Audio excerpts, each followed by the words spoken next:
can't wait till we get to uni and we won't have like these wooden floors and creaky chairs, and because when editing and listening back to you it, can hear it. Always Well, there'll come a day when this is in a professional recording booth, and it's like all of this is. And then when we finish the podcast, we go out and we make other content for the internet, because Sour Popcorn will be a professional brand that YouTube will have bought and they'll buy into. We'll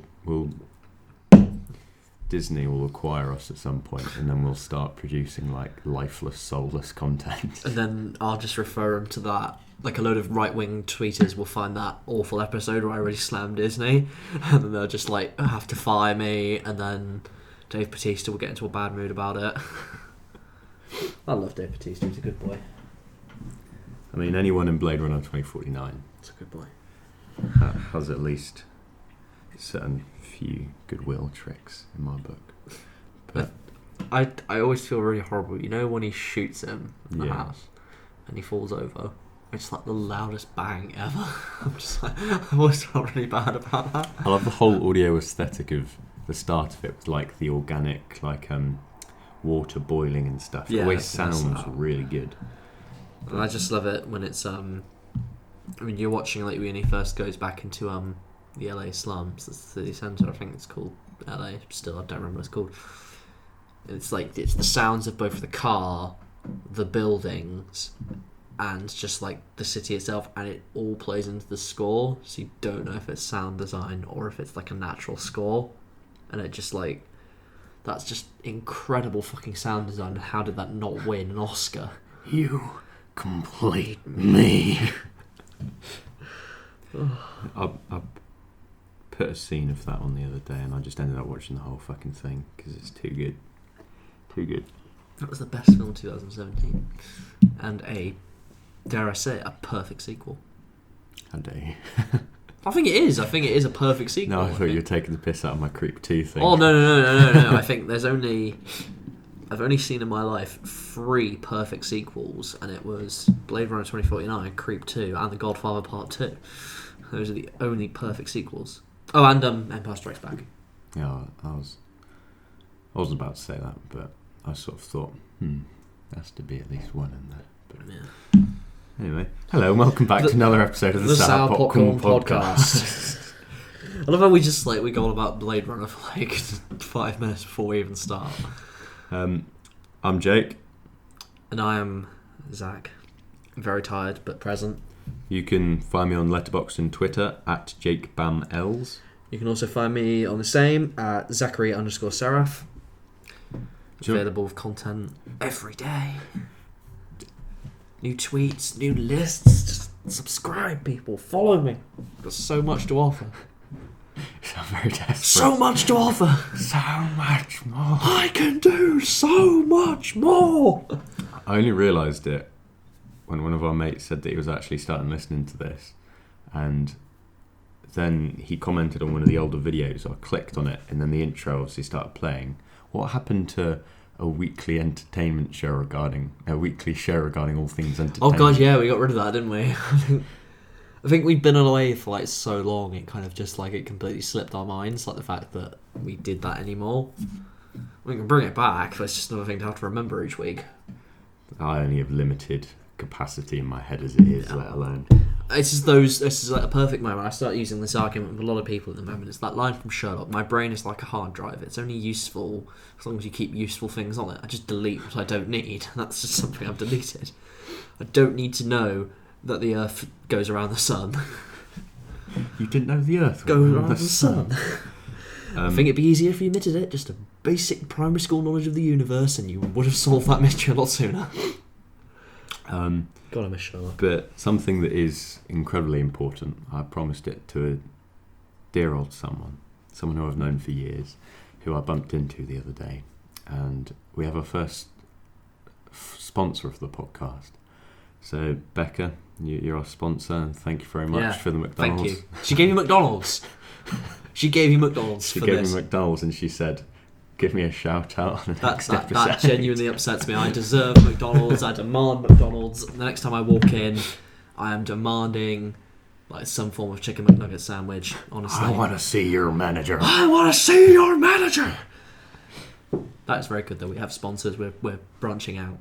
clearly, like the Sour Popcorn brand is on another level now. I tell you, man, there's going to be a point where I print T-shirts. I'm going to force us to wear them when we're recording, and people will be wearing them. It's an audio-only podcast. I don't care. It will fill in the blanks for us. It'll make us feel better about life. Something I have always wanted to do, although it'll make it a lot harder to edit out when we mess up, is the video element to a podcast to make it a lot more. Yeah. So then it'd be more interesting on YouTube rather than just looking at my shitty little designs for 2 hours. Oh no, they're beautiful, man. But well, that's why I like it. I can just minimise it and just listen to it when I'm like doing my homework or something. Like when I have a history essay to do, I could just like be typing that whilst listening.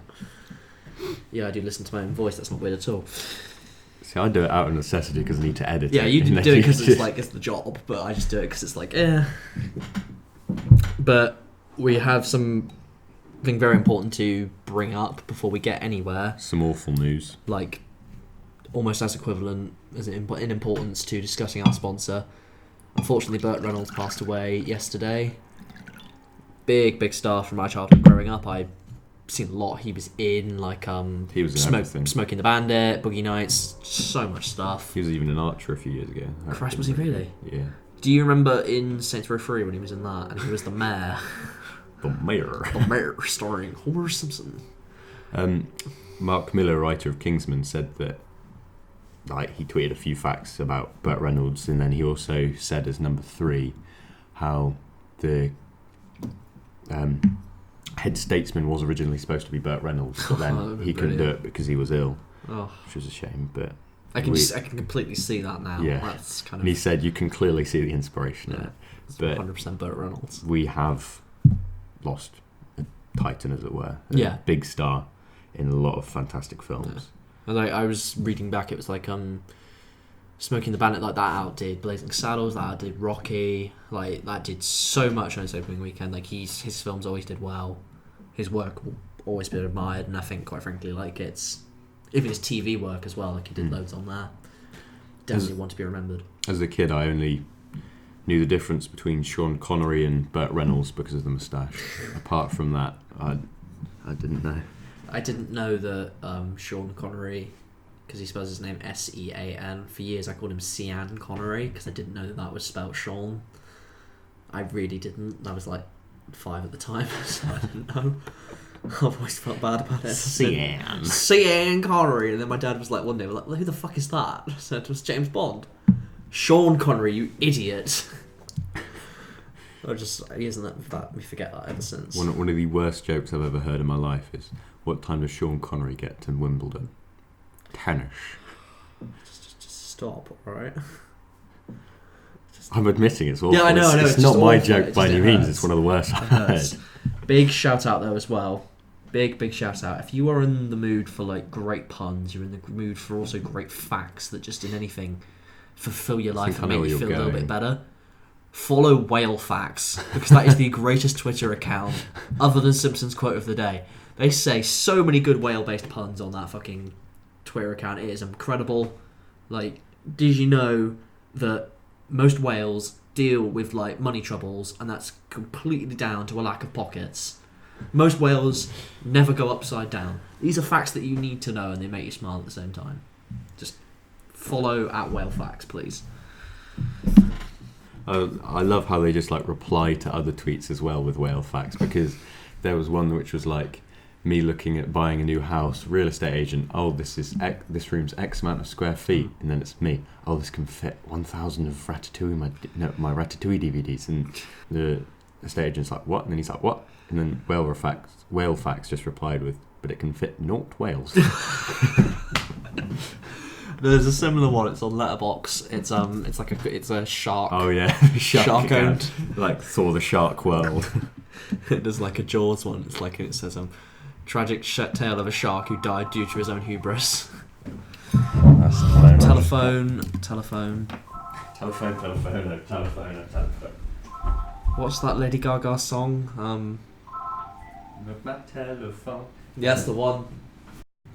I came to the horrible realisation very early on in that phone call that I pressed answer as I was singing to you. Yeah. Telephone. He hasn't said hello at that. I thought I was safe, but you're never safe. Did you actually know, though, that Alexander Graham Bell, when he invented the telephone, recommended that we answer with ahoy? Ahoy. I like it. I've always liked it. Chips ahoy. Ahoy. Right. But yes, rest in peace, Burt Reynolds. A Titan has been lost again. But we'll move into news now, and the first big Marvel news. You finally got some pictures of Captain Marvel. I spent many hours looking at these. It looks incredible. Like, we both... I'm sure you remember as vividly as I do my behaviour after we came out of Infinity War.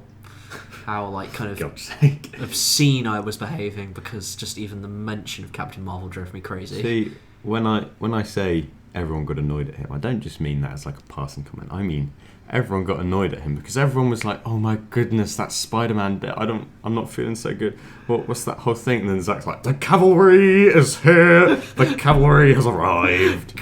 God, it drove me mad. Captain Marvel is on the way, and no one was happy about that. Like, well, you guys I were was happy about it. You guys were all just crying, digesting the actual film we saw. Yeah, and so was I. I was digesting an end credit scene, but images of this film just wholeheartedly prove it's going to be brilliant. She looks beyond words in that suit. It looks incredible. It looks fantastic. Like the ones that were leaked ages ago, and she was in that other one with the weird colours. What, the green one? Yeah. She is in that green one for some of the movie, but... Yeah.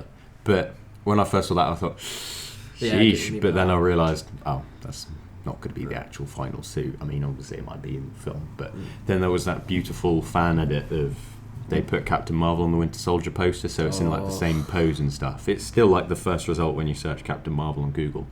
But that was beautiful. I know they did like they released 2 images around the suit. They had the Entertainment Weekly shot from the film, where it's the full on suit. You see the full like chest plate and the body armor. It looks incredible. I think the red and the blue, it looks so great together. They got the streaks of gold on it. It looks brilliant. She looks good in it. And then they did the really, really awful Entertainment Weekly cover where the suit looks great, but they have a problem, Entertainment Weekly, and it's been mentioned a lot on Twitter. They have a tendency to look as though they've airbrushed someone's head onto his body that isn't there. They've done it with so many like Marvel movies in particular. It literally looks like they've attached a head to just a JPEG of a body, and they look awful. Although a lot of posters do that as well. But they seem to do it with like everything they release, and I'm like, ugh. But it's like Brie Larson's perfect. Don't edit her out. Just call her in for 10 minutes, have her do a pose, and then just add the special effects in behind her. But with the Skrulls in these pictures, it looks like the people in Star Trek Discovery. I thought it'd be more of a be more of a different design. Like maybe branch out more. I don't really mind it as much. Like I thought it kind of. I'd actually completely forgotten the Skrulls were going to be in this, and I know like they're a big part of what Phase 4 or 5 is going to be, like the Skrulls and Secret Invasion, but I thought they were. I thought they looked alright. I mean, Agents of S.H.I.E.L.D. did that awful Kree design where they just literally put blue paint on a person's face. So I think the fact that they actually try here and make them actually look a bit different, it does look quite good. Also, what I like about this is what I want from a big franchise and universe such as Marvel is in Guardians 1 you have Ronan and everyone's like, he's a pretty one-note villain and stuff, but then in this one it fleshes out the whole world and so it's like he might have been one note because that's all you saw of him for that time, and there's also like a small detail as you know in the first Guardians and he's like, who are you, and he's like, Star-Lord, man. He's like, who? Like, even that dude's in it, and then he's in like a different costume, not with Ronan I think yet, he's so it shows part different... of her team or something. Yeah, so it's just that's what the image looked like. Small attention to details like that. Like even in Age of Ultron, I think it was in a What Culture list, they had one of the extras from who was in the helicarrier office bit in the first Avengers. They then had him in Age of Ultron in the SHIELD helicarrier that saved people in Sokovia. And so it's like little attentions to detail like that really like add to this world and make it feel not real, but just add to the lore and history of it. And that's something that I also love, like you say about Marvel, like how we pretty much just had the biggest Marvel movie ever with Infinity War. Like that's such a big moment, and yet I think like if it was any other franchise, they try to follow that up with then like the next biggest thing in the world. But then Marvel's like not doing that.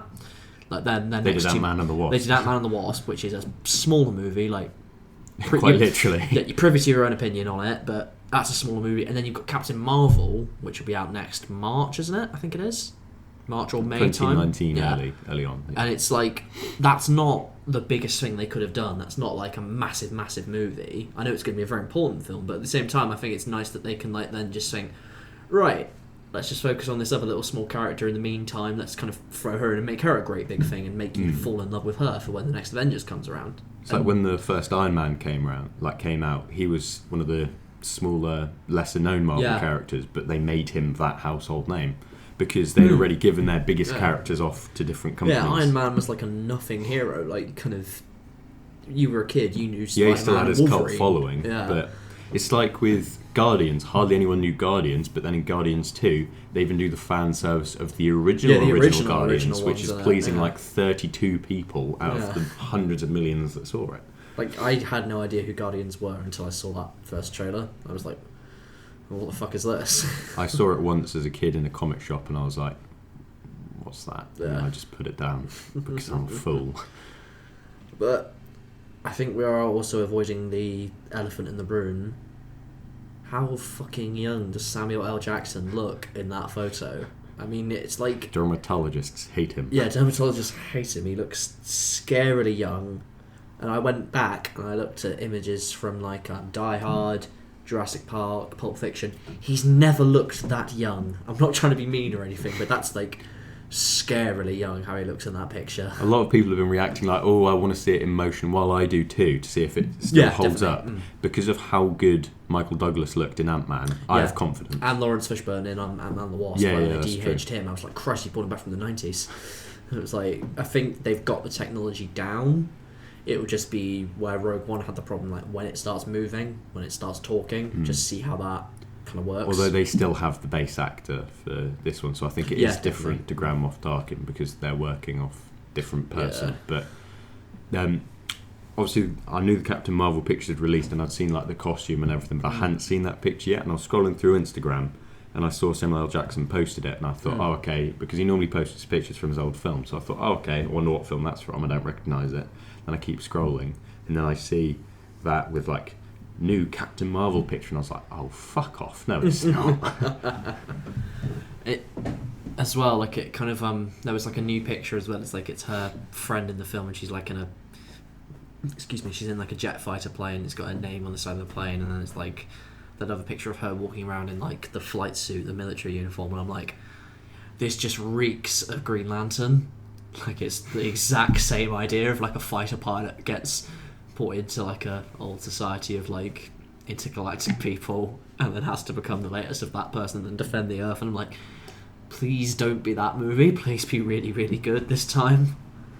Just because in my head just alarm bells were going off. This one doesn't have Taika Waititi. It can't get as good as Green Lantern. One of the greatest comic book movies of all time. Have you seen Green Lantern the whole way through? Yeah. Oh, I loved it as a kid. Do you really? I was 11 when it came out, and I watched it on my cousin's projector at his house, and I was like, look at how cool it is. Then at the end, when Mark Strong puts on the different ring and turns yellow, I was like, I'll give you that. Dad, look, they're going to do a sequel. I'll give you that. That's a cool moment. But like, I think... Although I loved every film as a kid, like it had to be really fucking awful for me to not like it. I think that was sort of around the time I was developing taste, because I was watching that, I think, with my dad, and then I had the opportunity to go out to a friend's house halfway through, and I think I took it quite quickly. And didn't ever like attempt to return to it, but then came back years later. It hurt that much. No, I realised that it wasn't very good when after I saw it, I watched it with my dad and sister because my cousin went off to the other room, and at the end I turned around and I was like, Dad, how good was that? And he was like, yeah. I was like, oh, I thought it was great, Dad. Whereas I was like the opposite. I was like the kid who hated the things that other people loved. It was like I can distinctly remember I was the outcast in my primary school because I didn't like How to Train Your Dragon. Everyone that was never that popular. Everyone fucking loved it where I was. Everyone was like talking about that like it was the new Incredibles, and I was like, it was okay. Like, it wasn't that great. And I felt oh no, I had moments like that. And then everyone loved Toy Story 3, and I thought, like, this is okay. It's not great. Me and my mum are both still of the opinion that Toy Story 3 isn't like, really that good. And then everyone just blacklisted me for me with that when I said that.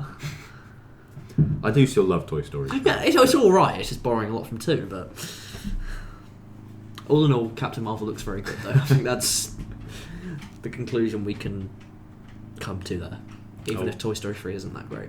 Also, apologies for hearing clip clopping on the floorboards. That's the dogs. Keats is currently flat out asleep, but Radar's on a prowl. Radar is allowed to be on the prowl. He is a goddamn. He's given us a royal visit. He's a machine. He's a good boy. He's an absolute unit. Yeah. Bless him. Like, I can't think of a dog that just deserves just all the happiness and rewards in life, but I think Radar is that dog. I think Radar deserves to be knighted. I mean, can you knight dogs? Like, I know you can like give pigeons medals and then accidentally kill them. But like, can you award dogs with like things? I hope so, because not only has he given blind man a new life, he's also helped a child. He's also been the bestest of boys. He's a good boy. And he never gets in my way when I'm here. And on the timestamp when I normally put the news articles we talk about, I'm just going to put breaking Radar, the bestest dog, no, the bestest boy. Prepare now. I'm about to drop another spicy segue of all the awards that Radar does deserve. He certainly won't be getting the popular Oscar award. Wah, wah, wah, wah. That's another spicy segue. I'm gonna make this a thing every week now, just because I love the look of disapproving that Jake gives me. Like, he just looks at me and it's like, why do we hang out? Why do we make these things together? I'm proud of them either way. But yeah, the popular Oscar category has been put on hiatus. They don't know if they're going to use it or not. They don't know if it's going to come into the next one or not. I think with this, I mean, this is what I hope happens. Well, in a dream world, they'll be like, look, this was wrong, we shouldn't have done it, whatnot. But I think what they fingers crossed to doing is they're like, oh yeah, the official statement they released is, oh yeah, we're not doing it this year because the year's already started, so filmmakers who released their films beforehand didn't have an equal chance or opportunity, and it's like, neither will the ones next year because it takes more than 1 year to make a film. But in a dream world, they then now won't mention it ever again.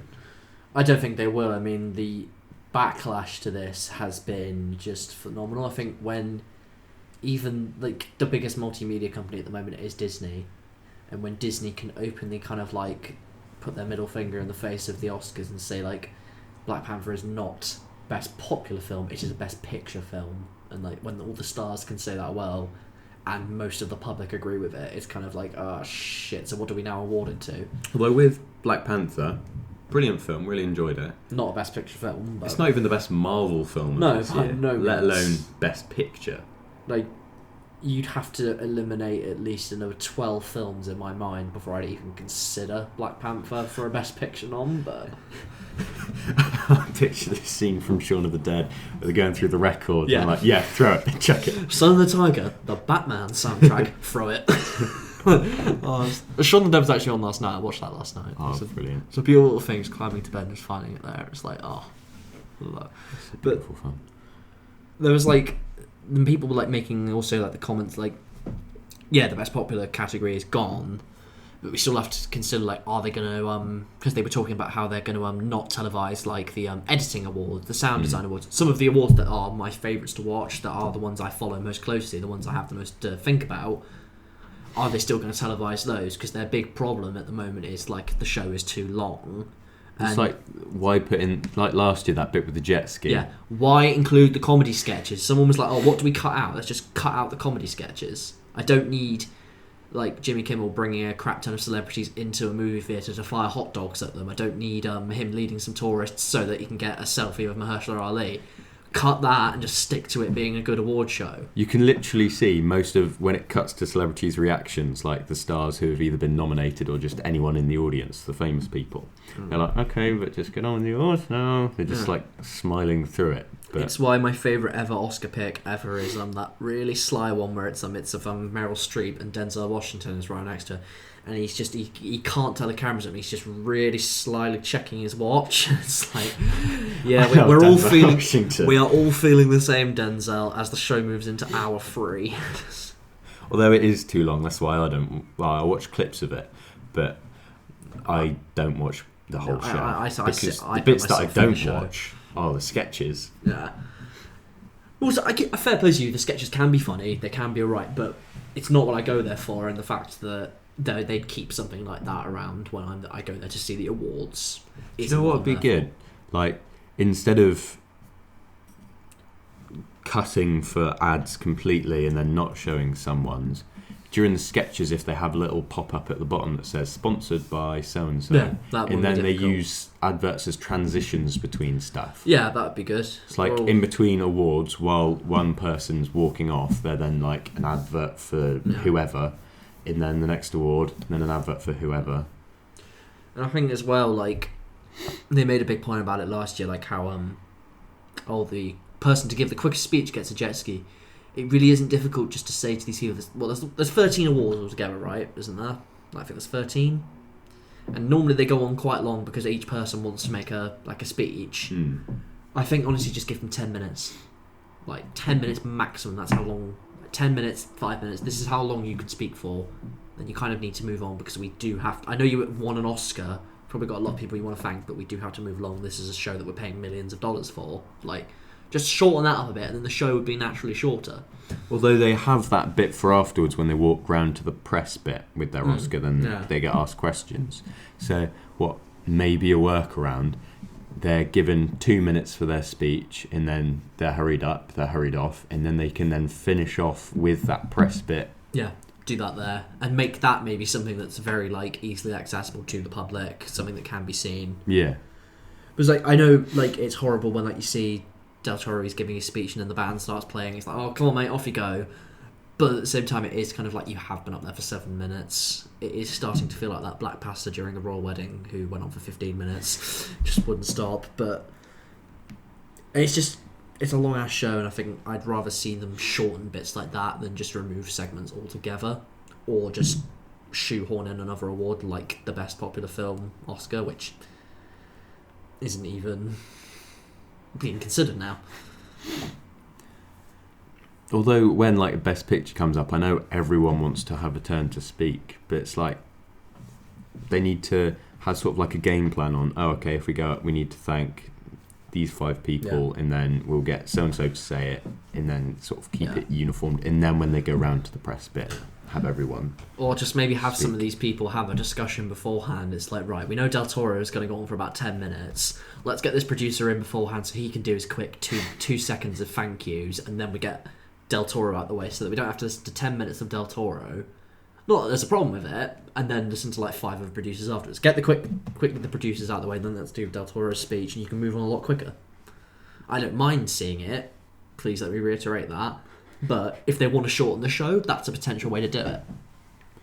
I think the perfect acceptance speech I've ever seen was Bill Wirtz on the Streamies, because he was nominated for like just one of the weirdest.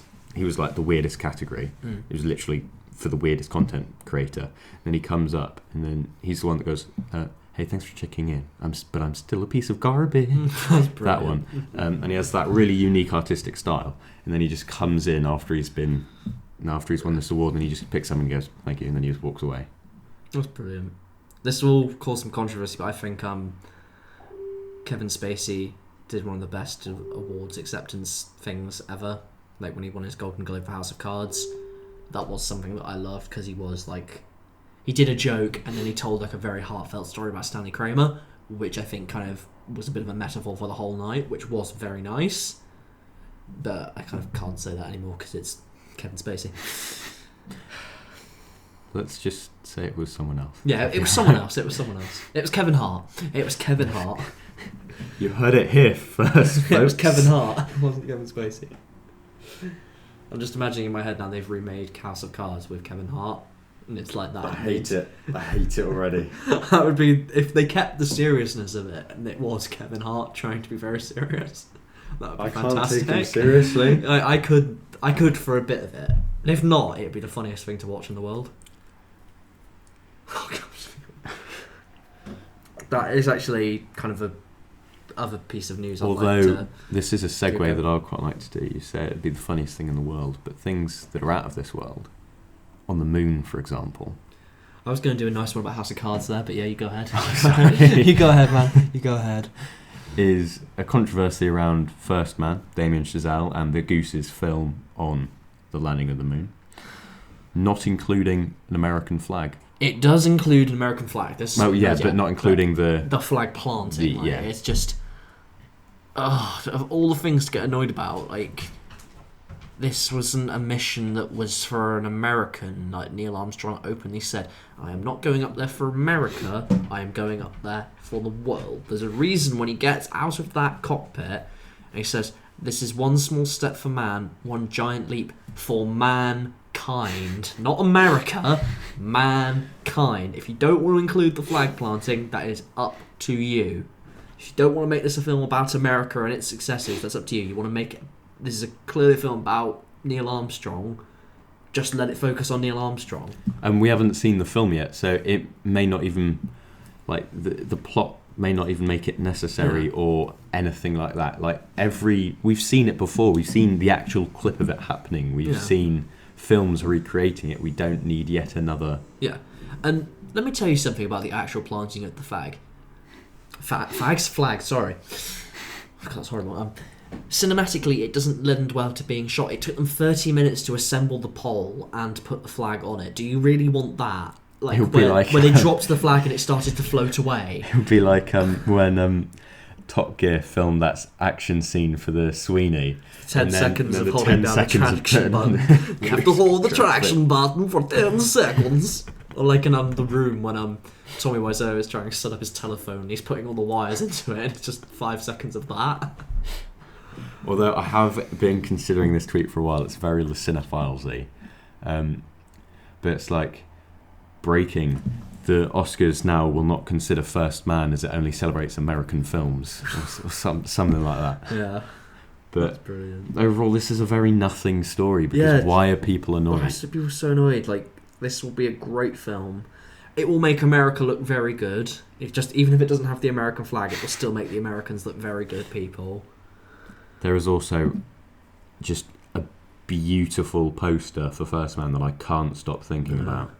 It's like his up on the goose, but his visor's the moon, and it's just, I can't stop thinking about it. That's probably like one of my most anticipated movies for Oscar season. I can't wait to see that and just see, because I love Chazelle, like he's in my top 5, and I think to have his third big picture will be brilliant. I saw a tweet and I'd love to know what you'd think on it. It was saying how I wish Chazelle, like Damien Chazelle, wasn't all for the Oscars and the awards and he'd take more risks. I think he does. I think he does take risks. I think he's never taken the next logical step in his career. He did Whiplash, fantastic, really great character drama. Likelihood would have been he goes on to do another. No, he went on to make one of the best-selling musicals of all time. He goes on to do that complete 180 in terms of tone. What is the next natural step for the man to do? Is make another musical that will sell like hotcakes. No, he goes on and makes a history drama. No way does the man not take risks, and I think he tries something different with each one. In the first one, he's really obsessed with character. The second one, he's really, in La La Land, he's really obsessed with visual motifs and how that works. Although we haven't yet seen First Man, so all we could know is it could be a musical. I'd love it if it is surprisingly a musical. That'd be brilliant. But I'd love a little dance number and one small step. No, I want to surprise J.K. Simmons, because that was one of the best moments of La La Land, where he just suddenly appears and it's like, J.K. Simmons! Just a moment like that in La La Land. I want it to First Man would be perfect. Completely break away from history. It's Neil Armstrong, then suddenly it's in Gravity. He's just suddenly now alone. All his teammates being killed, and there's knocking outside. And then he sees it, and then it's like a little bit of life, like the film life. And it's just this visor opens up, and it's just J.K. Simmons. And he just goes, Parker! Oh god, it's a ridiculous controversy, and I don't think anyone can really say anything until they see the movie. Although everyone who has been talking about this online, from what I have seen, has been this is ridiculous, why are we annoyed about it? I've not seen anyone who's actually annoyed about it. I've not seen anyone that is like like someone on Twitter that I follow that's annoyed about it. I just see like news reports on it, and it's like official sources say people are annoyed about it, and it's like everyone that I see on Twitter is then like, this is stupid. Why do we talk about this crap? It's relentless. Yeah.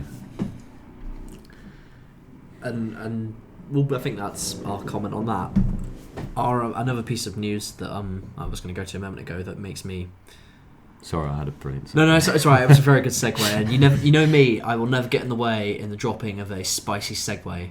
Like, I will never get in the way of it. But they released like a proper teaser for season 6 of House of Cards, the final season, and it kind of slightly broke my heart a little bit.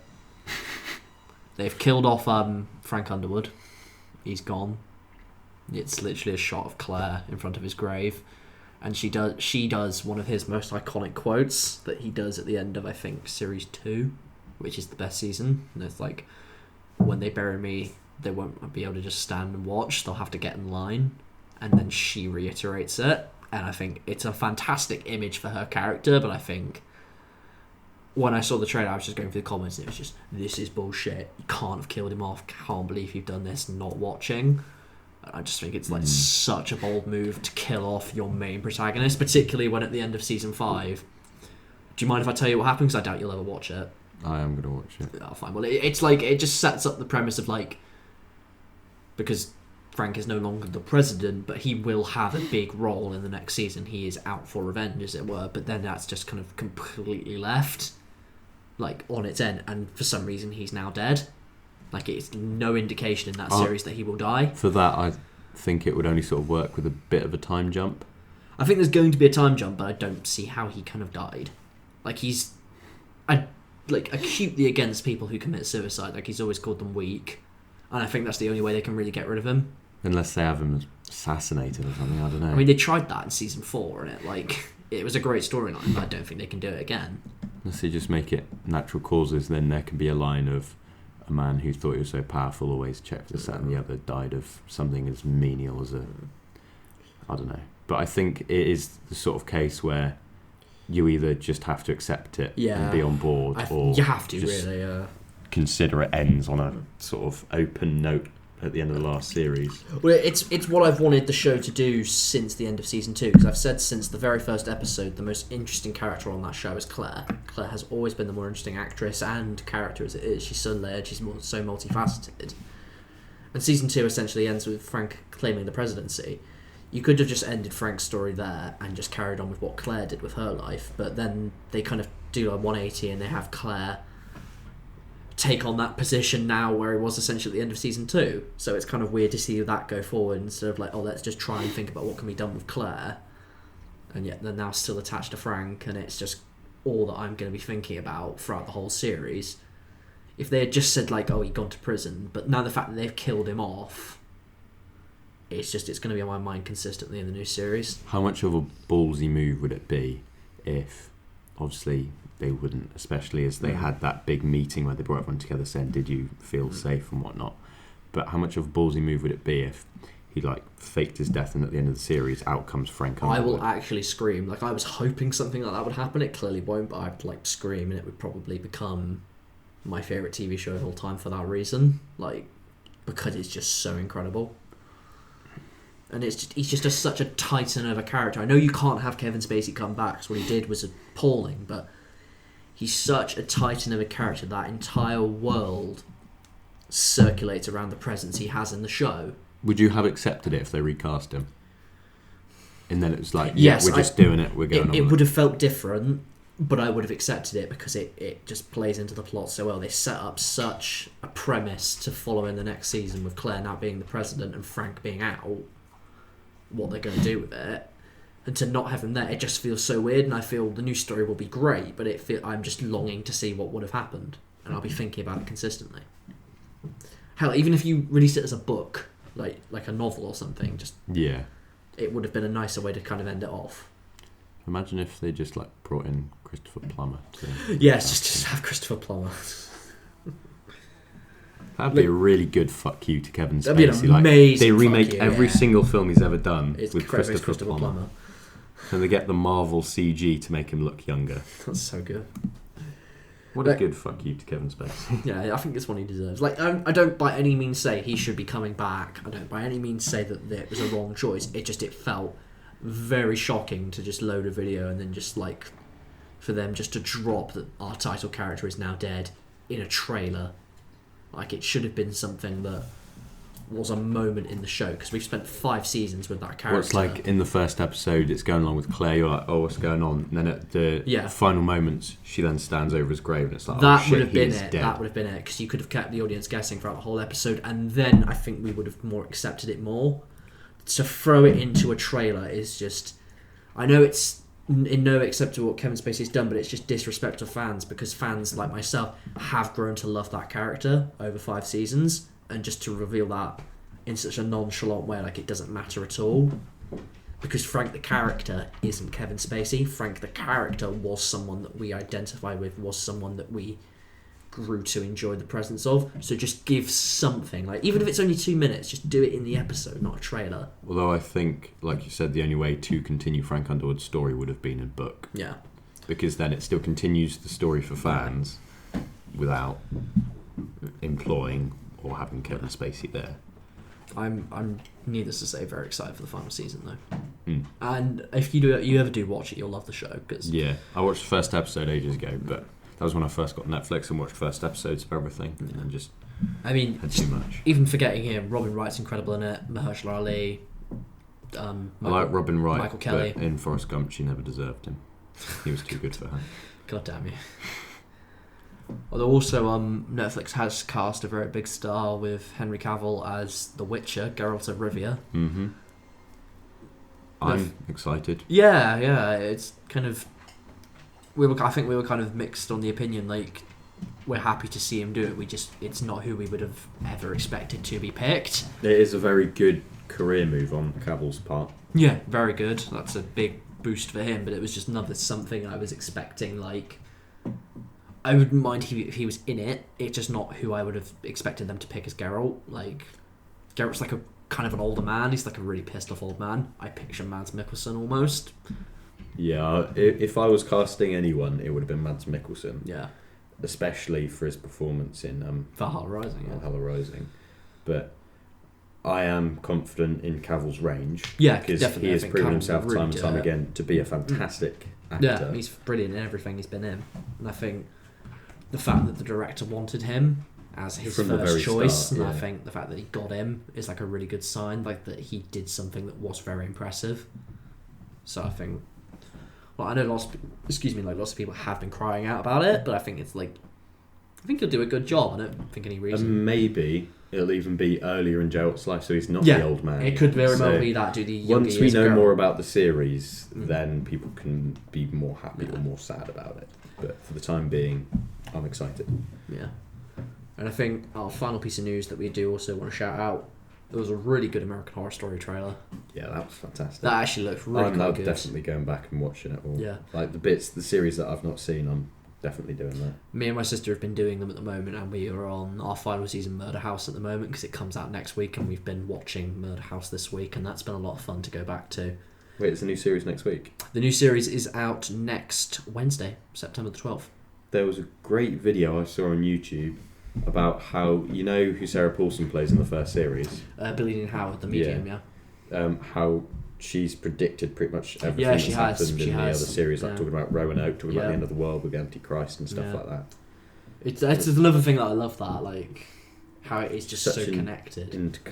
Connected world. So then how they're going to do that in this series just really intrigues me, because you are literally having characters come face to face who have played each other.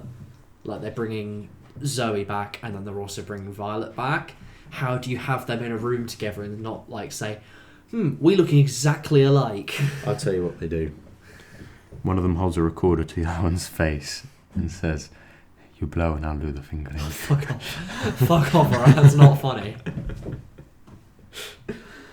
But the trailer definitely, like, confirms that some of the fan favourites are coming back. And I mean, I know the Coven is coming back. The father of the Murder House, Tate, is coming back, of course. Jessica Lange, thank Christ, is coming back for one episode because she's the best actress in the entirety of the show. And I know, like, Kathy Bates will be returning for a new role, and that's another thing I also like to see, like they're blending old with new, because there's kind of a lot of the fans like to call it the old guard with American Horror Story. It's like it's your Sarah Paulson, it's your Lily Rabe, it's your Evan Peters, it's your Dennis O'Hare and Kathy Bates. Whereas now you've kind of got like your newer ones, like you have got Kathy Bates. You have got I forget what his name is. Like Andre Holland. You've got Lady Gaga. Some of the newer people come into it, so it's kind of like a nice joining of the two. So it's almost like a Days of Future Past-y type. Yeah, kind of in a way. Yeah. Old cast meet the new. And I think also it's good because I was worried they were just gonna like do it. Oh, this is what happens when Murder House meets Coven. It does look like they've actually got a new story. Like it's the people living in the bunker, and then just there's a plot there, but certain characters from other series come in, so it's not just doing it for the sake of it. Like there is a plot reason. Also, just for a second, going off what you said about characters coming face to face, even though they're the same actors, I've figured out how to do that in like how I'd do that in terms of technology, and I'm currently scripting it at the minute. Short film. It's going to be called Talking to Myself or Conversations with Myself or something. Coming whenever. Eventually. I have interesting Here's ideas. an idea. But going from Evan Peters from American Horror Story, we're now going to our first review. Yes. American Animals. 2018 release, starring all your favourite people. I really, really like this film. Like, I can agree with the consensus that it is overhyped. Like, lots of people really went to town on this and called it the best movie of the year. It's not, but it is one of my favourite films of the year. I think it's fantastically well done. I think the narrative works really well in the documentary aspect, and I think I love the interwoven aspects of that. Like, it's very, like, kind of in that opening, it's very jarring, like, to see it, like, and for the first few scenes you're kind of like, oh, is this how it's going to be throughout the whole thing, like chopping and changing? Because to start I was kind of annoyed with it, but then when it starts to really service the plot, it kind of like really did like intrigue me in the way it worked. And I think the coming to it with the real characters and then the actors, you really just service the plot to make it a hell of a lot more layered, and to really make me like empathise with those people. It's like, fuck, this really did ruin their lives. And also having like the moment where we're going full spoilers by the way. Yeah, full spoilers, yeah. The moment where they're in the car and then he sees himself as he goes past with the documentary one, and it was a really good moment. And then they came back to it later, but I did like the subtlety of it the first time. Yeah. And I like also the fact that it's like they used the documentary aspect not just for to point out the seriousness of the crime, but also kind of like the absurdity of it. Like, I love how they talk to the real cast members about how like the name picking things, like, oh yeah, we just totally did it to piss him off, like there's something like that. But then it's like cutting to later, it's like, oh yeah, I had so many moments where I could have walked away, I ruined my life because of this. And it's like, fuck, this is like a real thing that did happen. And then it's just cemented so well at the beginning where they say like, this is not based on a true story, this is a true story. Like, oh. Although I did like that, but Dad was like, that's just ripping off Fargo. Yeah, give it that. Although Fargo's not a true story, like Fargo is the infamously based on a true story that's not a true story. I thought that's what this film was doing. No, this is a real story. This happened in real life. American Animals happened in real life. Fargo never did. Fargo was just made up by the Coens. And when they do each season of Fargo, they do that same thing, like at the request of the survivors, the names were changed, and it was never actually happened. Oh, I thought that's what it was doing here, and then they were actors for. Oh no, they're proper people. Because I was going to say with this one, how it it says that people who are not who are criminals all then become artists. It's like, don't trust artists; they are criminals. They are criminals. Because like literally, I think every single one of them at the end goes off into some sort of creative aspect, like they've become a painter. Yeah, and then even the personal trainers then writing a book. Yeah, 2 of them are writing books, and it's like, okay then, like, I know it's fucked up your life, but it has kind of given you an experience to make a life out of at the same time, which is kind of weird, but... And I think this also, it lends to that quite well in the sense that it is the fractured narrative at points. I love that scene where it's like they're arguing over kind of who it was they actually met, because one guy interprets it one way and one interprets it the other. I absolutely adored the reveal that he didn't do anything with the librarian. Because he's like, oh yeah, we sorted out by the time you come up, and then you're sort of thinking as the audience member, well, it's not going to be. Oh, God. But then when he goes up, like it cuts to everyone else, and then he gets the phone call like, yeah, it's safe to come up, and I'm like, oh, I really wanted to see what he'd do, that emotional payoff, because there was that tension beforehand that they brilliantly built up. Isn't it Bart Layton? Yeah, Bart is Layton, the writer and director. Really a director to watch after this one. And like that excellent build-up of tension, and then you're like, oh, how did he do it? And then it's that thing of, she's still there, you couldn't do it. And then that's immediately followed by like just the chaos of how badly the heist goes. Like they do that beautiful like make-believe scene where like the heist goes so well, he tasers her, they get the books out, no problem. And then when it actually goes into the real life heist and you see like, oh shit, none of this went how we were planning at all. We literally had to take these out of here in an elevator. There's no door out in the basement. We're running across the campus with these in our arms, screaming and vomiting, and it's like, fuck, this really is like, it's not focusing on how, I think it's a really rare heist film in the sense it's not focusing on how cool these heists are, on how like difficult they are to pull off. It's like how fucking just bad things can often go in these situations and how awfully your life can end up. And I did like that because it didn't glamorise the situation on, oh yeah, they got away with it. It shows the harsh reality. Yeah. That's what I was thinking it was going to be going into it. I was thinking like we're kind of going to get like a bit of a 13 Reasons Why version of the like heist, particularly because, and I know this is quite poor to say, because Evan Peters are in it, because he is kind of that teen star for a lot of people. I was thinking, right, they're going to do a bit of a glamorised version of like, oh, what's it like to really do a heist and make it work? But that was because I didn't know the real story. And then when you see it actually go wrong, you think, yeah, this is actually a really harsh thing, and it does send that message of like, this will ruin your life. It does destroy people. Like, particularly at the beginning as well, when it's like they're interviewing the family members and like they're crying, and it's like, my son did this and we would never have known. And it just establishes such a tone that I think kind of then like stays with you afterwards.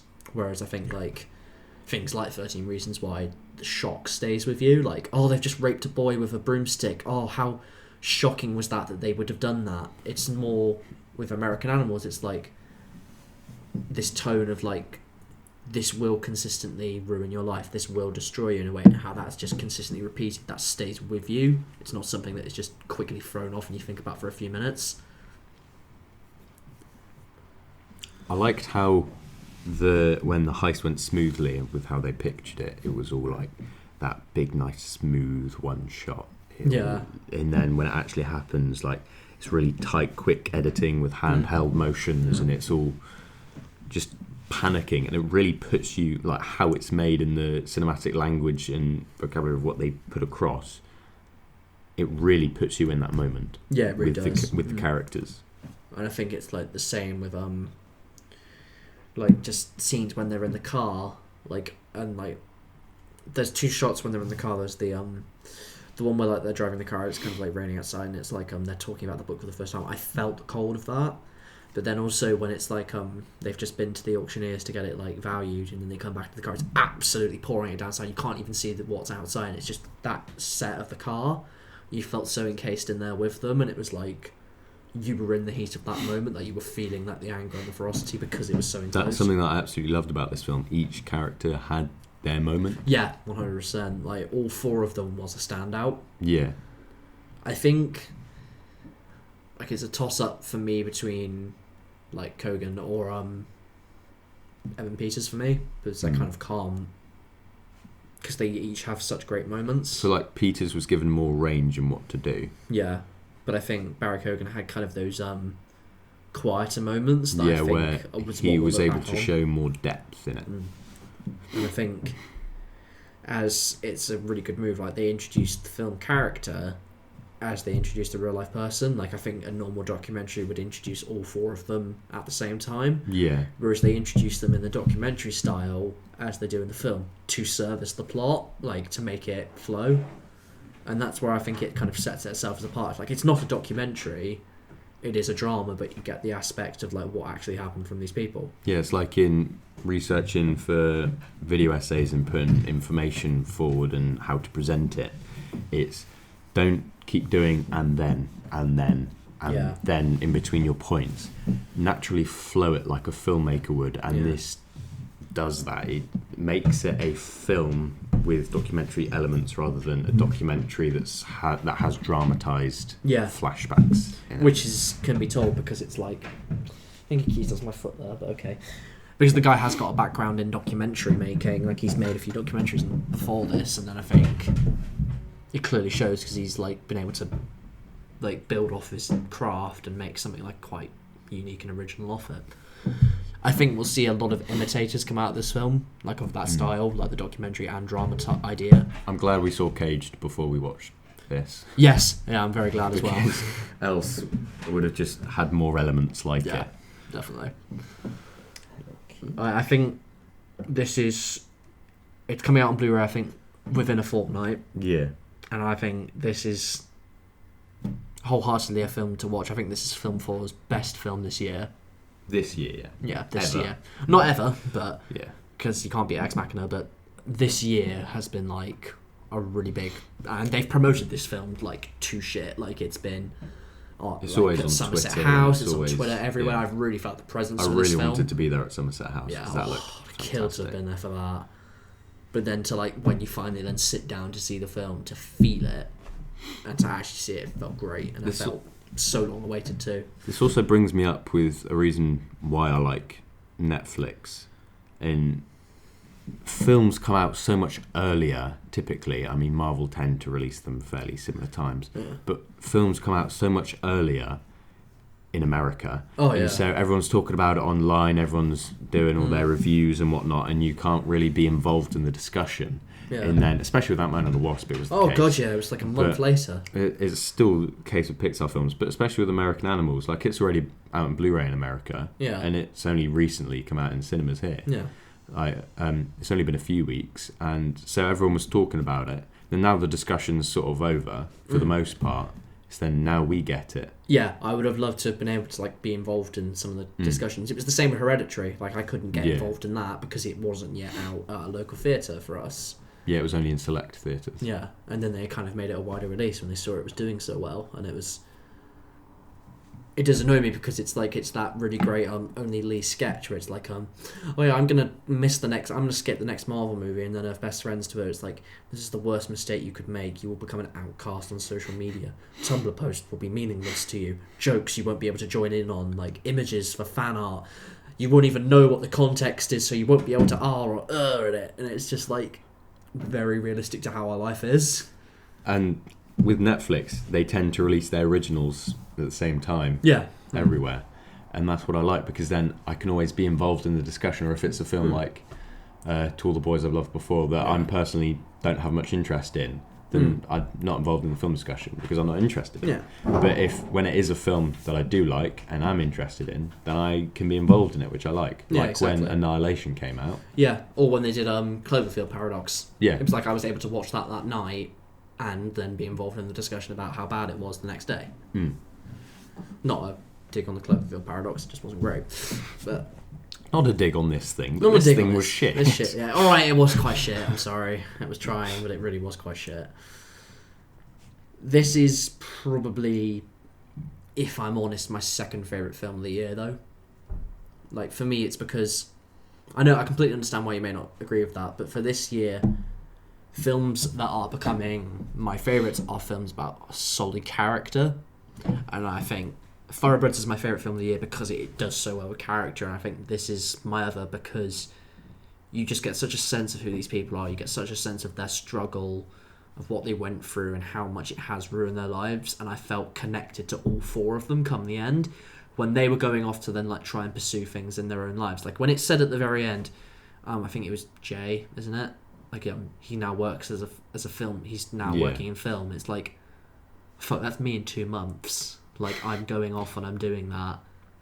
That's when I turned to Dad and said, yeah, don't worry, I'm not going to steal a bird. Yeah, it was kind of like, it felt so grounded for me, so it really kind of made that emotional connection with me, so it became one of my absolute favourites for the year, because I'm really not a big person. Like, I can go and watch an Infinity War and really, really fucking enjoy it because of the spectacle, because of like how great it is. But I do like that because there are so many good characters in it, and the characters are done well, and that's why I like this one too, because it is all about character. I think the reason why it's not one of my favourites of the year is because when I watched it with my dad, and we were both under the impression that it was like the fake documentary style rather than it actually being a real story. It did happen. So I think that with that impression, I didn't feel the weight of it on these people's lives. Yeah. I just thought that it was more. It may be worth a rewatch for that reason. Yeah. Then, I think, to kind of like reassess it and think like, oh shit, that kind of did. Yeah. So I didn't really feel the weight that much of it when it said these people went to prison for 7 years. I kind of wish that I didn't know now, because I would like to see kind of almost would my perspective have changed, because I can remember, like, I think my dad could remember the news story when he saw that we saw the trailer for the first time, and it was like, what, didn't that happen in real life? And then we looked it up and it was like, shit, yeah, it did. Yeah. Like, these books we just thought it was doing the Fargo thing of, oh, this didn't really happen, but it did. No one does that better than Fargo. No one. Yeah. Little moment of justice as well. It was quite nice that Ann Dowd was in this movie, who also played the lead cultist and the neighbour in Hereditary. So it was kind of nice to see her get tasered, because she needed some punishment for what she did to that family in Hereditary, and how she still haunts my nightmares because of Hereditary. Yeah, you feel very sorry for her. When it's like, she's just damn you, like, Ann Dowd. no, and I'm like, no. And there's that horrific shot when it shows that she's wet herself, and it's like, oh god, they're really not shying away from this, are they? It's like they're really showing like this is. Although, it hurts. as much as she did a fantastic job, I sort of wish, just because I love her so much, it was the famous character actress Margot Martindale who did that, because they look similar. Yeah. And she's just such a great actress, and she needs more work. Yeah. People need to actually be bothered enough to look her name up in the credits, because it's famous character actress Margot Martindale. This is you doing your little plugs. I love when you do a plug. So good. Watch more. Finish BoJack Horseman. Man. I will watch. I will watch all of BoJack Horseman someday. I got to season 3, and then other things came out. No. One of the best television shows ever. You got way too pumped on that season 5 trailer. It's so good. Way too pumped. I love that tweet you put where it's like, I don't normally watch trailers, but holy shit, holy shit, holy shit, holy shit. But those are our thoughts pretty much on American Animals. Definite recommend. Yeah, completely recommend. Yeah, and one that I think it's opening wider in theatres this week. It should be coming into some of the larger ones. Do yourself a favour and go and see it, because I think if you are familiar with that story, or you are interested in really grounded character dramas, this will be the one for you. Yeah, definitely. Yeah. So we now move on to my actual 4th favourite film of the year. This is really an episode for me this week, so we're just talking about the ones that I like. It's called I Kill Giants. And I fell in love with this precisely for why I fell in love with American Animals. Because it was about character, and it was really good with characters. I think they needed to address the whole is she crazy or is this actually happening thing earlier, and then get over with it. I don't. That's why I like it. I like that very much, because it kind of harkened back to why I like Bridge to Terabithia so much. Because they never outright say in that film whether they're just imagining it or whether it is real. And that's what I like about this one, because it shouldn't have to address that, because this is a child. Like, it should... Yes, it's awful that she's having this mental struggle. It's awful that she's having to go through these feelings of grief and not knowing if her mum is going to come out of the illness. Full spoilers, by the way. She should still be allowed to kind of have these childlike dreams if she wants to, though. And that she should still be able to kind of have this fantasy. Because she is a child at the end of the day. And they even say that at the end of the film. It's like, what did you get up to this summer? And she's like, well, she slayed a giant. It's like, that's something that's so great, because I can just picture that in a classroom, and that's a moment that I adored. Like, my favourite moment of this entire film is when you sort of first find out about the mum, and then her friend goes over to her, and then when she's like, mother, but it's all like you can't hear it because it's all just distorted. That was my favourite moment in the entire film. The way they play around with that reveal is so strong, because they kind of... the first hour of that film is like getting you interested like in the lore of the giants, like, oh, how do I kill giants? This is what I do. I protect the town. I set the traps up so that they don't get around me unnoticed. And then when you go back and it's like, oh god, they really were just laying down the foundations for like, yeah, this girl's kind of mind is shattered and she's creating this fantasy out of grief, like the fact that her hammer is named after the baseball player, the fact that it's giants, it's the baseball team, and it's like it just fits in so well to when they do that reveal at the end. It's like, oh, she was a fan of the Giants, we like watching the baseball games together, and that was our favourite player. It's like, fuck, that's a really kind of like interesting layered look at psychology within a child. And I think this is another film that wholeheartedly proves we need an Oscar category for under 18 actor.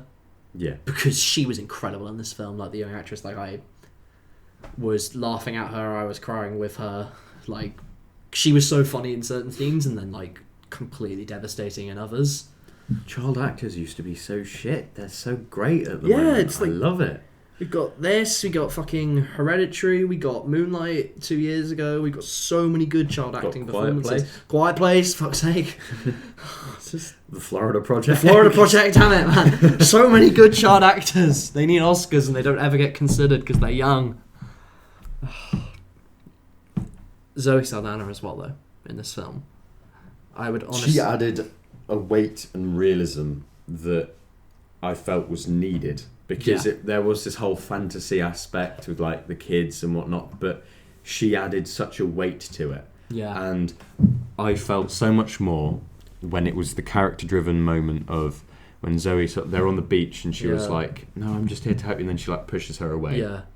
And she's just there on the floor like, where the fuck do I help these kids? Yeah. And it's like, that's like my favourite scene in the whole film is that when they're having that conversation, he just gets up and slaps her. Yeah. And it's like, fuck, that's incredible writing, like how they came up with that, and then how they kind of do, like you're talking about, like, it weights it, puts it in the real world. You kind of then feel equivalent of the frustration with her, because for the first hour of that film, like, you're kind of invested, yeah, these giants are real, you want to get back to the fantasy element, you do want them to believe her, because these things are real, but then, like, you're realising, like, oh shit, we've been fooled just as much as she has. These things aren't real, it is just her brain, and we should have been listening to the adults as she should have been.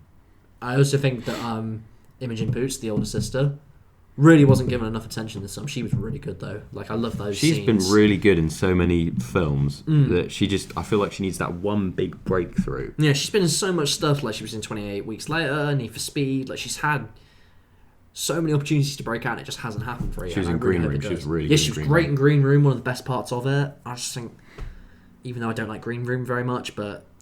She was also, again, with Aaron Paul in A Long Way Down, and while the film definitely has its problems, the performances were good. Yeah. I just think everyone in this film was just on point. They were all excellent. Like, even if they didn't have much to do, they all brought something to it. They were all in service of the story. And that's why I kind of related to it again, because it was about characters that you felt so heavily for her, and then when it was those moments of spectacle and it was the battles, it was like you didn't really care the CG wasn't brilliant, because they were so like you felt for that character, you wanted her to make it, not in terms of just like so that she could live, but so that she could overcome that.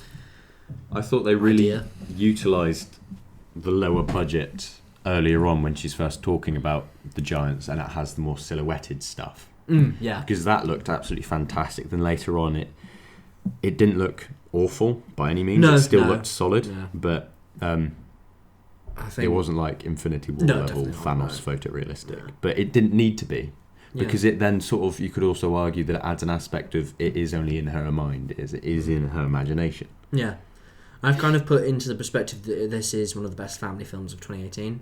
Like, Deadpool I wouldn't... behind Deadpool 2, of course, the best family film of the year. Probably ever, but, like, this was kind of something where it was like, when the kids have grown up a little bit and they do kind of get a little bit more ideas, like, smarter ideas, and then when the parents, like, enjoy seeing some spectacle but some mature ideas, I think this is kind of, like, something that will please both audiences, because I think... There are struggles that people can identify with on both aspects. Like, there's the kids, like, I don't want to listen to the parents, they're the authority figures, they don't really know what they're talking about, I know best. And then there's just like the parents' side of it. It's like, oh, I struggle with these kids. I don't ever get a thank you. Why can't they just listen to me? And I think that identifies with both audience types, and is why it will be something that I think lives on and is revisited more often, because it just works on that front really well. And it was like, when I was like thinking of kind of like a tweet for this film, I was thinking like, oh, this is gonna, in the first hour I was thinking like, this is gonna be Harry Potter for kids in the future. Kids are gonna love this. Like, this is a really great idea and story. And then as soon as that slap comes and it does kind of turn into that sort of weighted emotional drama, I'm like, no, fuck, this is actually kind of sad. Maybe hold your mum when you're watching this. Like, this will be something that will affect you, but it will kind of make you happy by the end of it. It did give me an idea for a short film that I would like to explore in the future, because I loved the moment where it's in the final battle with the big giant, and she's like, stay away from my mother. He's like, I came for you. And that gave me an idea I'd like to explore. So this is the annoying thing with this, is like, you'll like see a scene that's like, I have an idea for that. It happens to me. I like that idea. Too much during horror, too much. I highly recommend this one. Like, it's out in stores at the moment. You can pick it up at the moment. I wholeheartedly recommend it if you're looking for something where you don't want to just like have to invest in like a really big heavy plot. You can just go into something and then kind of just feel the characters. Yeah, just feel the characters. Like, if you are a fan of strong character, you'll enjoy this. And if you kind of like shifts in tone that are very drastic, this is another one for you. The violence was very effective in this one, because when you watch a superhero film, they're punching each other and you don't really feel the weight of it, except in this one, something as simple as a slap worked, because you because you're just in silence. You're like, what? You were as quiet as she was, and it was like, fuck. And then when she walks back into the office later and Zoe Saldana's like really pissed off, and it's like, oh shit, we feel quite nervous as well. Although, actor who I love, he was only in one scene. I wish he was in a bit more, but it didn't service the story as much. But Noel Clarke was great in that. I didn't care. I was happy he popped up, but he needs to be in more stuff. Although happy. I did feel like what he did have to work with in that one scene, he did do well, because he showed the genuine, like, what the fuck, when she was like, you're all going to die, that baby's going to die. I really wanted more of that, like when he goes like, the fuck did you just say to my kid? Like, I wanted him to get really more angry about that, and like kind of like maybe shake her up even more. Like, that would have been something interesting, but it still worked. Like, but no, it was an idea that I'm glad they didn't overkill. Yeah. Because in some things it's like, okay, we get the idea, we sort of get the gist of it. But in this one, it sort of has so many like simple ideas plotted out for you, and then it just pushes them forward and goes, there you go. Like, what do you think of this? This is what we're putting forward. I'd like to know what you think. And it helped because it grounded it further. And at that point, it needed to be grounded, because you're still battling with the idea of, it's like, is she mentally ill, or is this actually happening? Like, are giants invading the town? Definitely. But it did have that childhood sense of wonder, where like I remember going off in the woods as a kid and just exploring, and then it definitely put me back in that place. And also, it had some very creepy moments. Oh yeah, definitely. Like with the dark bit, with the whispers as it coming down. Those things were fucking creepy as hell. I thought the moment they were going to reveal that it was real, that with, like, you know, they say those weird shadowy things come out before the giants. Yeah. When she's passed out, she wakes back up, and then, you know, her friend's there with the glass. Yeah. And then she looks in. It's obviously the mother there, but we didn't know that at that point. I thought that was then going to be the reveal of, like, that shadow thing comes out, and then it's that big scare. But no, I think it worked even better with that, and how she is even scared to go in there, to go near her. Yeah. And how even though it is her mother, she's still so away from it. And it's almost like at the start of the first Guardians, where it's like, hold my hand, Peter. Yeah. And he can't hold the hand of his dying mother. But that promise is eventually fulfilled at the end of the film. Yeah, and it shows that development of that character. # rehire James Gunn. No, I'll say it with you, rehire James Gunn. But it's character arc done well. It's character done well. It's great performances, particularly from Zoe Saldana. She is, for me, in this, a contender for Best Supporting. I would have her Like, more so than Infinity War, she is really fucking great in this film, and I was just desperate for more from her when the credits were rolling. Do you want me to refill? No, it's okay for now. And I think also, if you are a fan of Bridge to Terabithia, that was a great movie from my childhood. I enjoyed that. This one does a very similar idea of, like, it is, the first hour is kind of a fantasy thing. Then there is that really big weighted moment that kind of like think like, oh fuck, this like is kind of a sad story. Like in Terabithia they kill off the girl. In this they reveal she has a mental illness. And then the second half is like an exploration of an idea like Terabithia's grief. This is like coming to terms with an illness and the eventuality of death. Where Terabithia fails is in the sense it spends too long on the grief and then it never attempts to service the ideas that were later in the fantasy element, like wrap it back around and make it worthwhile. This one does because it shows how it has formed her to become ready to accept the eventuality of her mother's eventual death. And it works so well. So, I watched a lot of dark children's films when I was a kid, and I still do. Cycle Giants, huge recommend, really enjoyed it. Yeah. Probably my 4th favourite film of the year. I'm not quite putting it that high, but No, I loved it. it. It just spoke to me, man. It just spoke to me. I did like the natural realism along with how it mixed the fantasy elements. But yes, Cycle Giants, really enjoyed. Hello. So now those were our reviews for this week. We're now moving into our quickfire question. Yep. And we have a bit of a discussion for last week before we look up the results, because I realised in editing I had a shocking answer because it didn't answer the question that was proposed. And so it was changed for the Twitter poll to Jessica Jones. Mm-hmm. And I can put forward a proper pitch now if needed. But before we look at the result, are we saying that it's counting if Jessica Jones wins, or are we saying it because I changed my answer that it doesn't count? I think we're going to say that I win. I think we're just going to say that I win. Because Fargo is just a phenomenally better show. And you did just completely cheat last week, and it just upset me wholeheartedly. So I think I win. I think you said that because you needed the win, if you look at the score. What is it? It's like 3-1, isn't it? Something like that. It is 3-1, yeah, I remember it was last week. Although we also didn't 1. look at the results for the previous week on Infinity War and Force Awakens. And we did. We didn't talk about it on the okay. show. No, we didn't. But the results was perfectly balanced. Oh, the way dear. all things should. So we have to flip a coin for that one. Yeah, so... I think I have a coin in my pocket. Oh, I'm sorry, Keats. Didn't mean to wake you up, mate. You go back to sleep, mate. Go back to sleep. Zach, heads or tails? I'll go for heads. One day you're going to do this. What it's going to be is this will be like the final version of the show, and it's like I'll have the gun on you and I say no more riddles, just curtains, and then you'll throw a lot of coins in the air to determine who wins the quickfire question. I will try and catch them, fall and be impaled, and then Robin stood beside you will look at you and my death with an angry face. That will be the end of the Sour Popcorn podcast. And for those of you who don't know, I am referencing Batman Forever, the greatest Batman movie ever. Right. I am a fucking nerd. Sorry.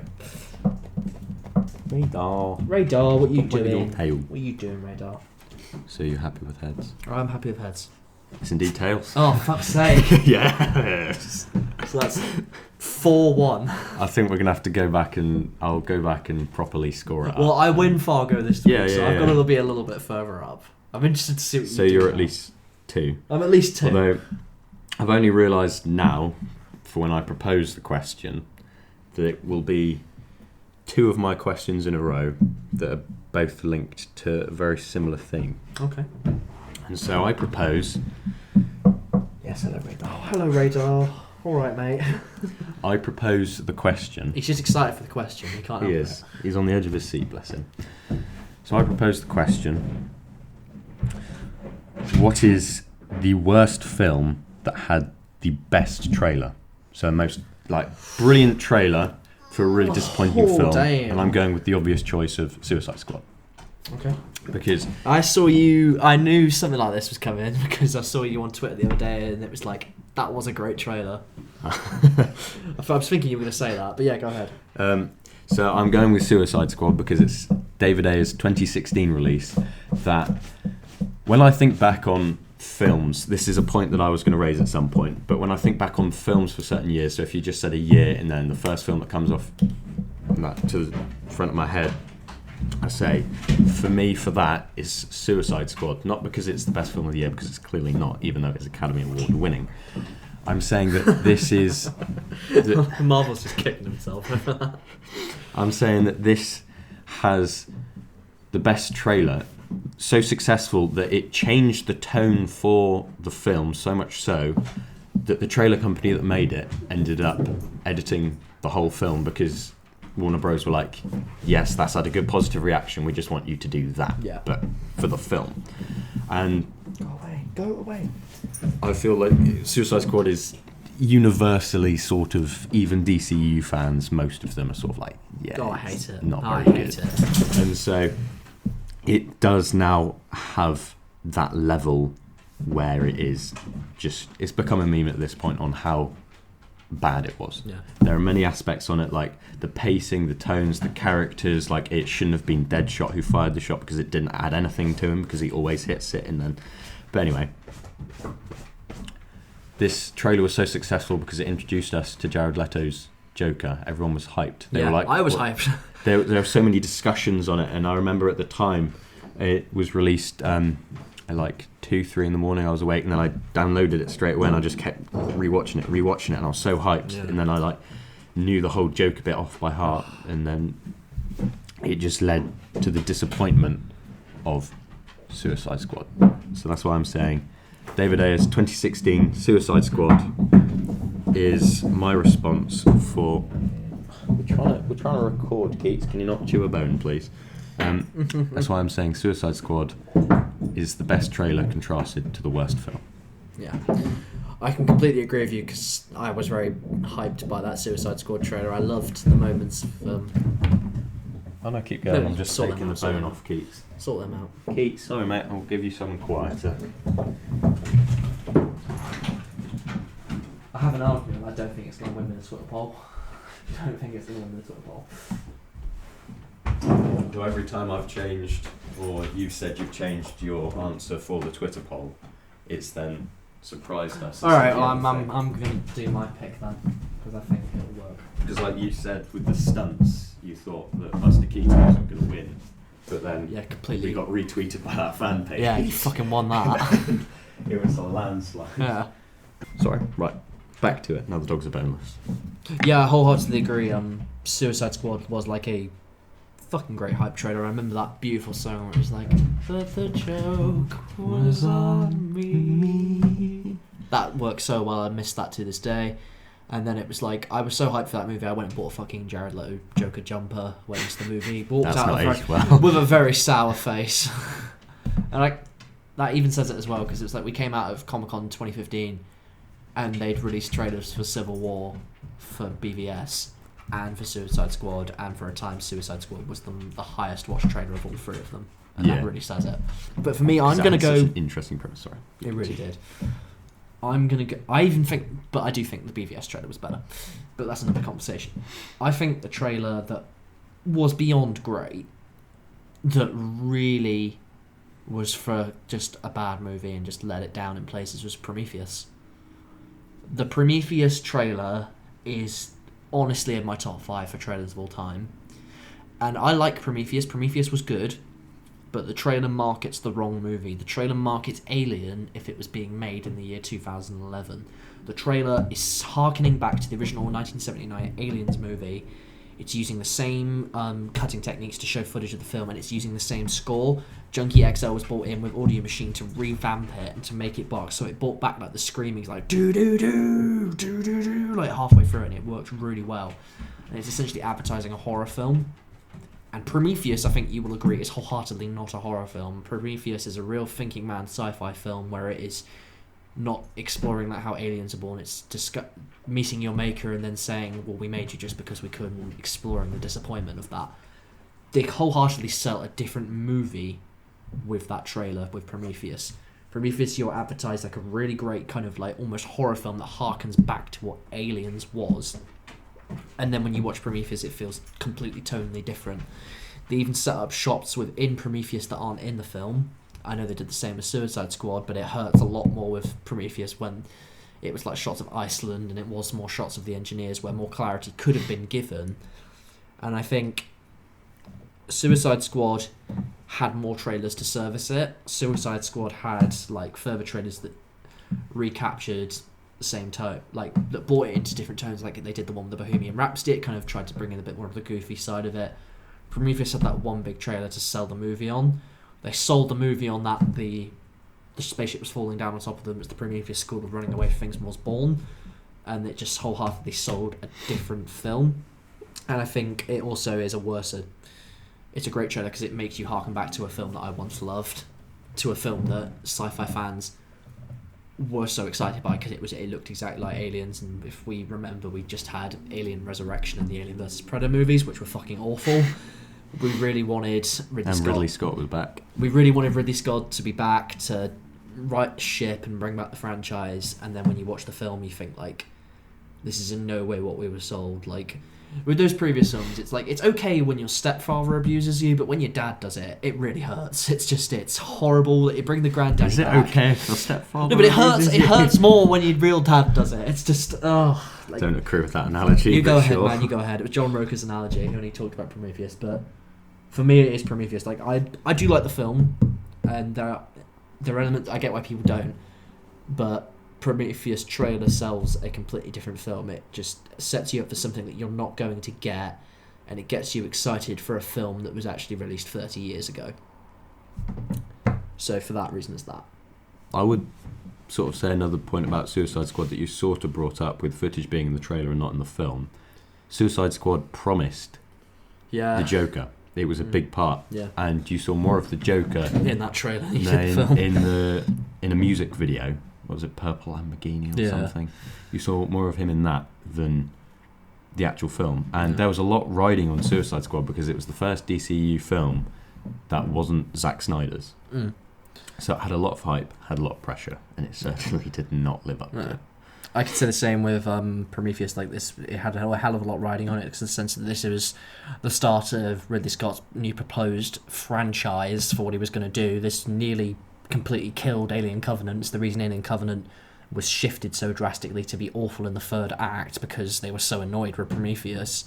And this was also in terms of like, this is Ridley Scott's big comeback. There were discussions of him whether he was going to retire before he made this film, and then he came back and did it so brilliantly, like it kind of rested on him entirely. So I think those are two kind of films that work on that aspect. So that's our quickfire question for this week. We'll put it up on Twitter and see the poll. Yeah, we will also in the next show hopefully try to re-establish where the points are at because we're not very good at this. That leads us into our what's appertaining, and for me, been playing a lot of Dying Light again. Absolutely loving it. Adore this game. Cannot wait for the sequel. As well as I've been watching some brilliant films that have just turned out to be some of my favourites of all time. Like watched Being John Malkovich, which was so fucking absurd. I love it. As well as watching the House on Small Cubes. Well, it's in French. I can't translate it properly. I think it's just The House of Small Cubes. Isn't it? Like one of my favourite films of all time now, and it is just fantastic. Also been checking out some smaller stuff like Guy Pearce's directorial debut, which I would like to talk about in more detail, but we'll get there there one we day. go. My what I was saying has been kind of slow because the prep for uni has been, well, wholeheartedly stealing all of my time at the moment. I've been basically trying to get through all the American Horror Story seasons. I've been doing that. I'm finally on Murder House. I was lucky enough last week to have a Hitchcock marathon. This meant so much to me because I could go back through Frenzy. I was able to watch Rope for the first time. I loved that. Going back and watching things like Vertigo, all these things really gave me a great sense of the guy. I even then went and watched the Hitchcock 2012 movie with Anthony Hopkins. I know people don't like that, but I really do. There's a fucking great ending scene where he's like, I wonder what my next inspiration will be, and then just a crow lands on his shoulder, and he's just like, I wonder. Just the bird flies off, and it's like, yes! I've also been given a chance last week. I got to play through God of War 4 again, and I went through that on a really hard difficulty. I challenged myself to try and beat it. I did beat it on hard difficulty. It was challenging as fuck, especially the Valkyrie fights, which are by no means an easy task. That is not easy games at all, but it's a hell of a lot of fun. And sadly, that's been about it. Other than some creation of some short films, which you should have I was going linked to up go into pretty that now. soon. That's pretty much been my week. Sadly, the prep for uni has just taken all my time. So, with this is going to be the final Sour Popcorn podcast for a while. Potentially. This is a potential. This is going to be a bit of a hiatus of sorts because next week we will be moving into university. Yeah. And we don't know how it's going to be, if we need some time to actually move in, settle in, or like we just want some time to ourselves or whatnot, or if we have loads of free time and we actually want to do it. Yeah. So this is potentially Maybe a potential opportunity to do it. This is potentially the final Sour Popcorn for a while. Yeah. We may be going on a hiatus, we may not be. Yeah. But it is a platform we hope to try and bring back, particularly at uni, where we will be seeing things on a lot greater scale, because we will have more independent theatres that are available to us. We will have a chance to get out and see potentially more things. It could be a case like where we could be reviewing more than 2 films in an episode, but they just be shorter, or we will have probably more news to discuss. We may even have some more segments that we'll try and bring to the show and try and make it a bit more unique and original. And hopefully some more guests.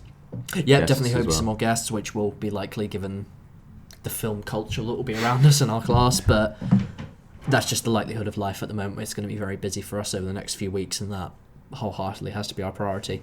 And also, talking not podcast-wise, we have been doing more short films, more video essays. Hopefully my next video essay it will be up next week, but also short film-wise, we've filmed one, it's in the bag. We just, on editing now, I'm on my final draft, just a few small final tweaks before it goes up. And then also, we started filming yesterday and also going to finish filming today. Yep, literally, once we're done here, we're going off to film the rest. And then that will be the final short of the summer. Yeah. And then I'll upload my summer retrospective, and that'll be the final video of the summer before it then leads into whatever's made at university. Which I'm bloody excited for. We will also be uploading anything that we do make at uni, 2 channels that can be linked through on the Sour Popcorn podcast that you can then view. We will try and promote it so that people can watch it, because I'd be excited to see what people think and get some criticism on it. We don't know where we'll be next week. If we can do an episode, which a possibility, then we certainly will try. Yeah. So before we go, we'll have our bargain bin and our recommendation of the week, which may be our final one for a while. Bargain bin for me, I got 2 great Eastern Chinese martial arts films for a good deal, but apart from that, it's just been uni stuff. Yeah, my bargain bin has been quite minuscule. I was able to pick up nice, those Warner Brothers iconic moments, slips of Blade Runner: The Final Cut. It was nice. I had the unicorn in the front. I was happy with that. I managed to pick up today. Also, really happy I managed to get it at CX. It was actually a UK copy of Let the Right One In. I've been wanting to watch that for fucking forever. I really love that foreign horror film. It's really good. I've seen the American version of it. I do want to watch the original foreign version, which I'm excited for. And literally today, before I came here, I managed to pick up a copy of American Hustle, which I'd never actually seen, and I'm excited to get a look at. And I also picked up I Kill Giants. I got that nice. At a reduced price. It was only actually a $5 they wanted for that, so Bloody hell. picked that up because I just thought, fuck it, I need it. And I also was very happy because I've been collecting a lot of posters this holiday to go up in my room at uni. Brilliant little pop-up store in Exeter. I will try and bring the name on for the next podcast because they actually did really great merch. I was able to pick up a really nice Vertigo poster and also a Shining poster, so they will be going up, and I was just my heart broke when I saw them because they are so beautiful. But yeah, that's pretty much been my bargain bin for the week. Then we go into the recommendation of the week, and this week it's Zach. Yeah, so I think we've both said, we've been kind of short on the films we've watched this week. My initial one was going to be a anthology film, but I think I'm going to go in a different direction. I'm going to recommend a film that we've both seen. It's called What Keeps You Alive. This is coming out, I think you can get this in some theatres, they're quite limited. It should be on digital download already. This was an absolutely brilliant Hitchcockian feast for the eyes. The tension in this was absolutely just off the wall, and my hairs were standing up on the back of my neck. It's brilliant for character. It's brilliant just for thrills and suspense. It's the idea of 2 women go off to a cabin for the weekend, and one of the women discovers that her partner has kind of a darker side, and it's how they cope with that. There were just so many shocking moments in this. The way that the action was shot, the way tension was built through dialogue and also through visuals. There was a beautiful scene involving some UV lights where the character's washing some remains off herself, and it was honestly one of my favourite shots of the year. It was incredible. And this also resulted back to being a rare sort of like all Hitchcockian thriller suspense movie where not only is it a fantastic villain that I think honestly will be remembered in years to come, not only is it shot fucking brilliantly. This is all set in the woods and it looks beautiful. If you can get this on a good screen, please do it. But there's a brilliant and ambiguous ending that just sets up the idea of one character having a future and there being potentially more of a story that I was just craving more by the time the credits were rolling. So I highly recommend What Keeps You Alive. Really interesting think piece that has got some actually really quite brutal moments and that were all thoroughly enjoyable. Definite recommend if you just want to have something that just keeps you awake and keeps you on the edge of your seat. Oh, I also watched last night what's going to be my recommendation for the next episode. Go ahead. Let's have two. Let's have two actually for the week. Let's have two for the week. Oh no, I was going to do it for the next episode. I haven't prepared what I'm going to say. No, let's do two. We're going to be away for a while. Let's do two. So I recommend the absolutely fantastic and heartbreaking. I don't know if you follow him on YouTube. He's called Darius Brett. D for Darius. He does a lot of filmmaking tips and videos, brilliant stuff. He released a while ago his feature-length film that he did around the film festival circuit, and he documented that on his YouTube channel. But finally, actually getting to watch and see Unsound was brilliant. You can tell that this man is a master of his craft. This is his feature-length directorial debut, and I cannot wait to see what he does next. Because with this one, you can tell that mental health means so much to him, personally. And at the start, he does a disclaimer saying how it's been in his family for years, and it's not only the impact that mental health has on his mother's life, but also how then that impacts his life with him trying to make his, in the film, him trying to make his own documentary, but then it doesn't work, and how it then impacts and interacts with the characters around it. Absolutely brilliant. Yeah. And brilliantly shot. You'd never have guessed with how large the cast is, how small the budget was. Absolutely brilliantly made. Unsound. It's on YouTube. Brilliant. Two pieces that should keep people satiated if we are gone for a little while. So I think now the end is near, so we face the final curtain. This is essentially the ending of The Godfather, where I have just yelled about Jake, never ask me about my business. I now have some businessmen who are coming into the room, they're kissing my hand as we speak. Jake is looking at me with a saddened face, and now someone has come to close the door on him. And then comes in that beautiful score. Leave me be, Keats. Don't you jump up on my face. I know I've just said kiss my hand, but don't jump in my face. The dog is on my lap, for anyone who doesn't know. Leave me be. You have a bad breath. Stay back, you scoundrel. I'm Don Corleone. So we need a nice sort of quote to end this on. Just a goodbye sort of quote. Something that gives them hope for a future that we will return. Something that gives them hope that they haven't seen The Last of Us, or heard, more importantly. What is this? Leia, what is this? Hope. Oh no, not that awful CG face. No. All these moments lost like tears in the rain. It's too bad she won't live, but then again, who does?